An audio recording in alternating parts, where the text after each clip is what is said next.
happened was not maybe what you thought, which was he suddenly became passionate, engaged, involved, got a new teacher, he hit puberty, or whatever it is. What actually happened was the impulses were reduced. You see, the first time he was playing with an impulse on every note.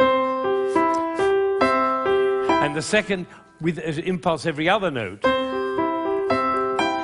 You can see it by looking at my head. The 9-year-old put an impulse on every 4 notes. And the 10-year-old on every 8 notes. And the 11-year-old 1 impulse on the whole phrase. I don't know how I got into this position. I didn't say I'm going to move my shoulder over, move my body. No, the music pushed me over. It's one of the characteristics of a leader that he not doubt for one moment the capacity of the people he's leading to realize whatever he's dreaming. Imagine if Martin Luther King had said, "I have a dream." Of course, I'm not sure they'll be up to it. All right, so I'm going to take a piece of Chopin. This is a beautiful prelude by Chopin. Some of you will know it.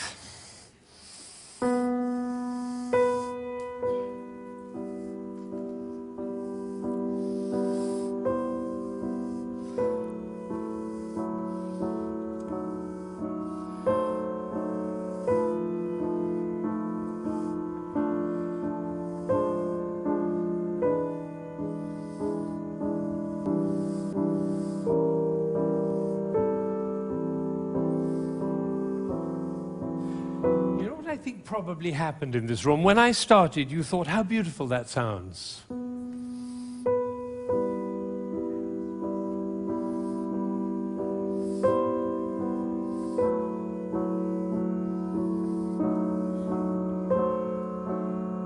I don't think we should go to the same place for our summer holidays next year.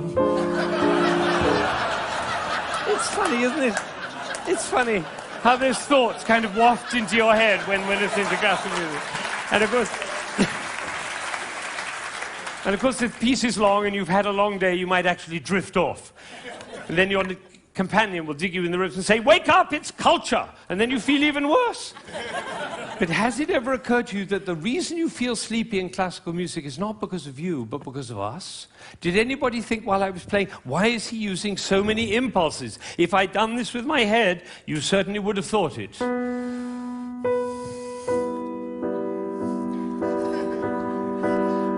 And for the rest of your life, every time you hear classical music, you'll always be able to know if you hear those impulses. So let's see what's really going on here. We have a B. This is a B.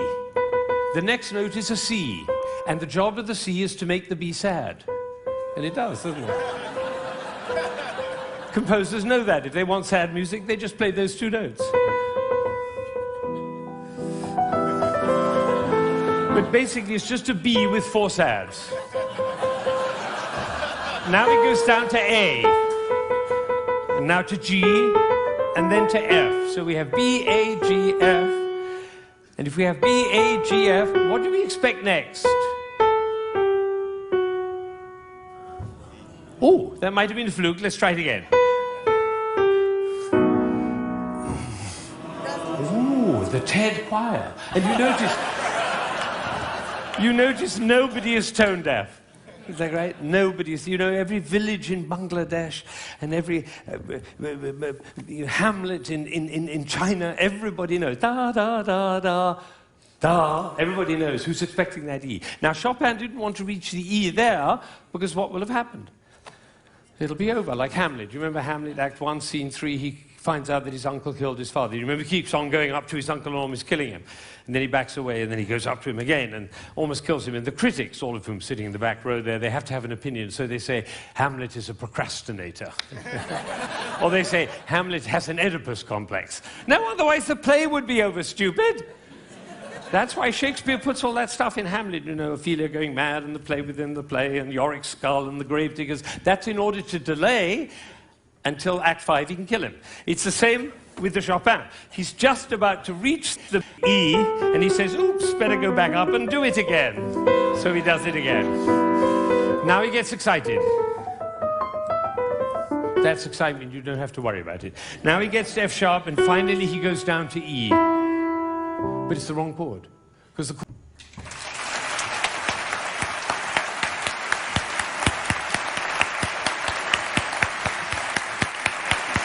Now, you may be wondering.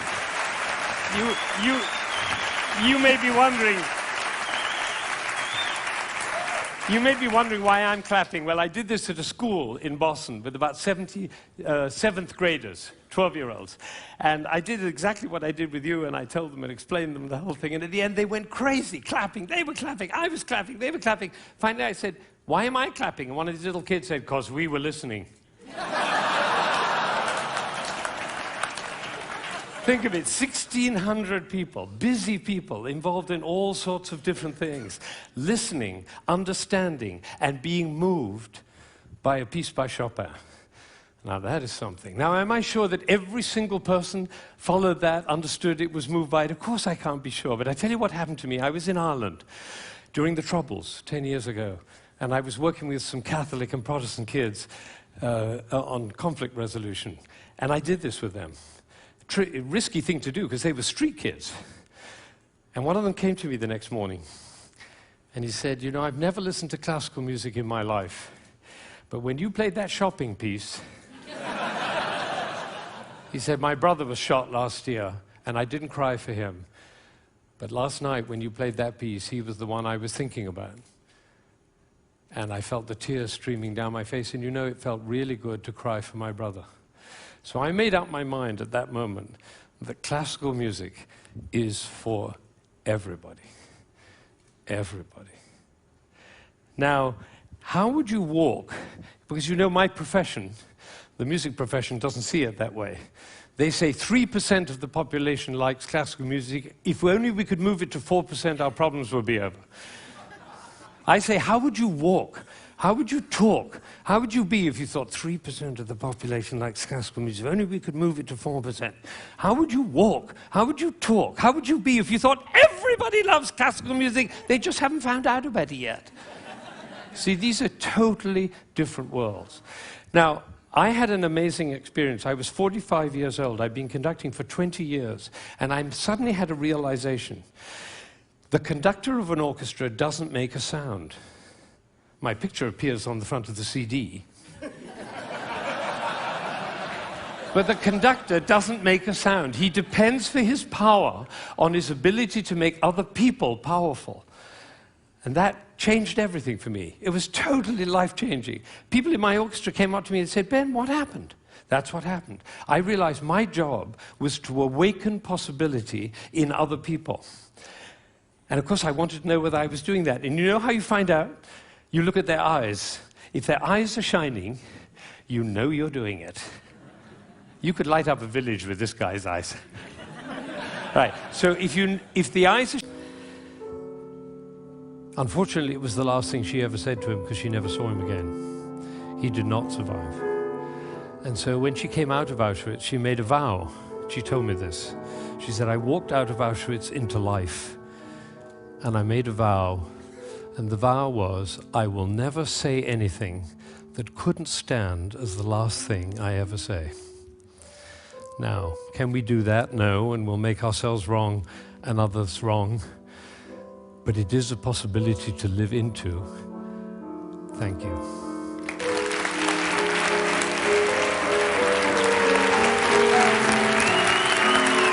Shining eyes.